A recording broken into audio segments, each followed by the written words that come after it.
Bienvenidos al podcast elaborado por el Grupo de Innovación Docente Analítica KimiKnowledge, relativo a la asignatura Química Analítica 2.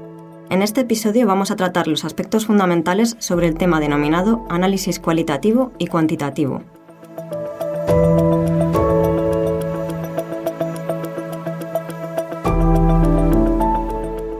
¿Cuándo realizamos un análisis cualitativo? Cuando queremos llevar a cabo la identificación de los solutos de una mezcla problema que hayan sido previamente separados. Se recurre a lo que denominamos análisis cualitativo. Se puede llevar a cabo utilizando diferentes técnicas. La primera de ellas es utilizar parámetros de retención cromatográficos, los que se definen como tiempo de retención, volumen de retención y constante de distribución entre soluto y fase móvil. Para ello, se llevará a cabo una comparación directa de dichos patrones puros con la mezcla problema, adquiridos siempre en las mismas condiciones. Sin embargo, esta metodología nos plantea una serie de inconvenientes a considerar. No permite identificar componentes desconocidos de una muestra, deben de ser analitos conocidos.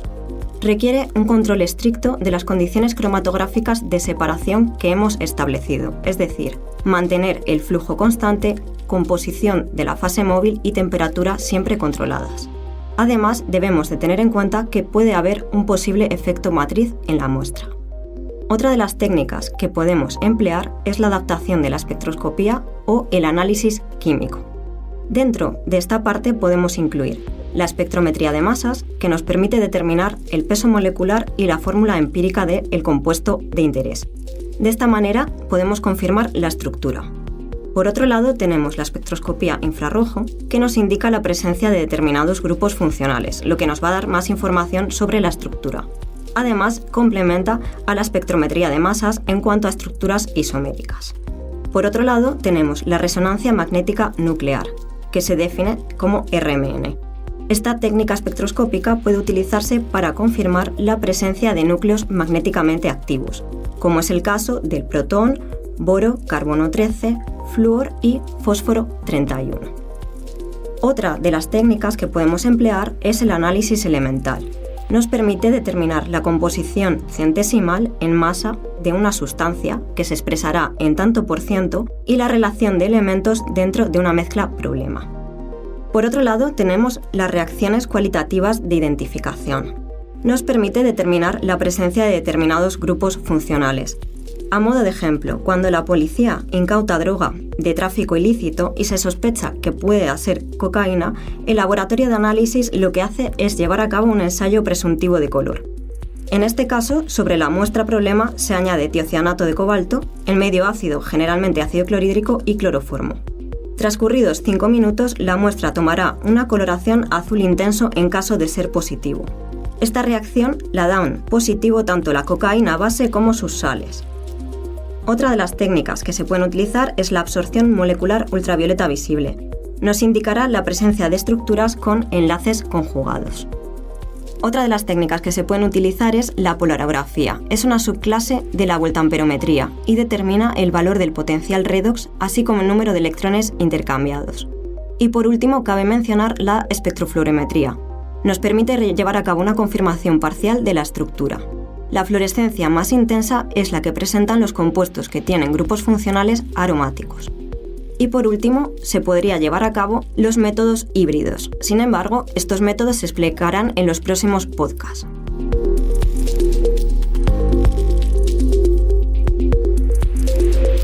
La siguiente parte de este podcast se centra en el análisis cuantitativo.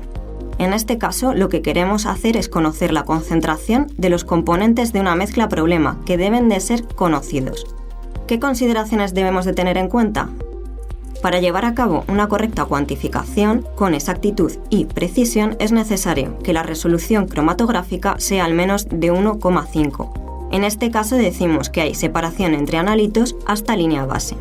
Una vez realizada la separación, se deben de tener en cuenta una serie de factores limitantes, entre los que cabe destacar limitaciones en el muestreo. Es necesario una muestra lo más representativa posible. Además, debemos de tener en cuenta los límites de detección y cuantificación de nuestro método seleccionado, así como la precisión y exactitud requerida en el análisis. Vamos a recordar brevemente los métodos para llevar a cabo el análisis cuantitativo. El primero de ellos se denomina porcentaje en área o altura. Este método permite establecer el porcentaje de cada componente en la muestra. Se calcula bien dividiendo el área o altura de cada componente entre el área total y multiplicando por 100. Nos proporciona una composición porcentual de la muestra. Sin embargo, para que este método sea preciso, lo que debe de cumplir es que todos los analitos eluyan de la columna, y solo será preciso cuando los factores de respuesta sean idénticos para todos los componentes. Otro método es la normalización en porcentaje en área o altura. Se realiza cuando se dispone de los patrones de estos componentes que nos interesan analizar, con objeto de calcular los factores de corrección o factores respuesta. A la sustancia patrón se le da un valor arbitrario de 100. Las áreas de los picos que se obtienen, el área del patrón y el área del analito, se miden y se calcula el factor de respuesta relativo. De esta manera, cuando se analiza la muestra problema, cada área obtenida se multiplica por su factor. De una manera simple se obtiene la composición porcentual de la muestra. Sin embargo, recordar que es necesario disponer de los patrones y definir previamente los factores de respuesta RF. Otro de los métodos más utilizados es el método de patrón externo. Se prepara por pesada de una disolución de concentración conocida de cada componente que queremos determinar, que se denomina disolución madre. Posteriormente se realiza una línea de calibrado mediante diluciones sucesivas. A continuación se representará la señal de los patrones frente a su concentración y se obtendrá la ecuación de la recta de mejor ajuste. Para obtener la concentración de los compuestos de interés en nuestra muestra, se llevará a cabo una comparación de la señal obtenida para el analito con las obtenidas al medir la línea de calibrado. Una vez hecho esto, se obtendrá la concentración por interpolación de la ecuación de la recta. Como ventajas podemos destacar que se pueden cuantificar los componentes de nuestra muestra de una manera individual. Sin embargo, la precisión en el volumen de inyección, así como las pesadas y diluciones, son críticas en este método, además de necesitar patrones individuales de cada analito a cuantificar. El siguiente método para cuantificar se denomina el método de patrón interno. Este método añade tanto a la muestra como a los patrones una cantidad conocida y siempre igual de un determinado compuesto que se denomina, como el nombre indica, patrón interno. Debe de cumplir una serie de requisitos, entre los que cabe destacar: debe de tener una estructura similar a los compuestos que queremos determinar. Sin embargo, nunca debe de estar presente en la muestra. Además, debe diluir en una zona vacía del cromatograma, que no interfiera con ningún compuesto de interés. Debe de ser estable, además no debe de reaccionar con la muestra, la columna o fase móvil, así como ser asequible comercialmente. Este método nos permite compensar variaciones debidas a las condiciones cromatográficas que se han establecido, así como corregir resultados de muestras que necesiten un tratamiento previo. Por otro lado, destacar la ventaja del método. La precisión es 1,4 veces superior a la que se obtiene con el método de patrón externo. Para llevar a cabo el método del patrón interno, tanto los patrones de los compuestos a determinar como el patrón interno se preparan por pesada.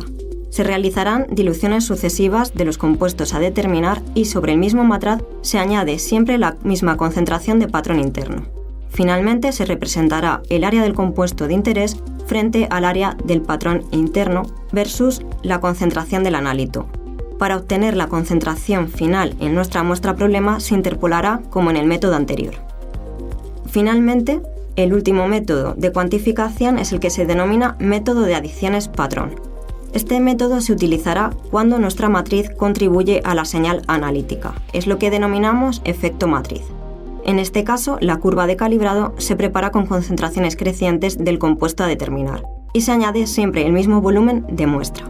Por ejemplo, la determinación de aromas en vino, que se trata de una muestra compleja y se lleva a cabo por cromatografía de gases. El método habitual de cuantificación en este caso es el de adiciones patrón.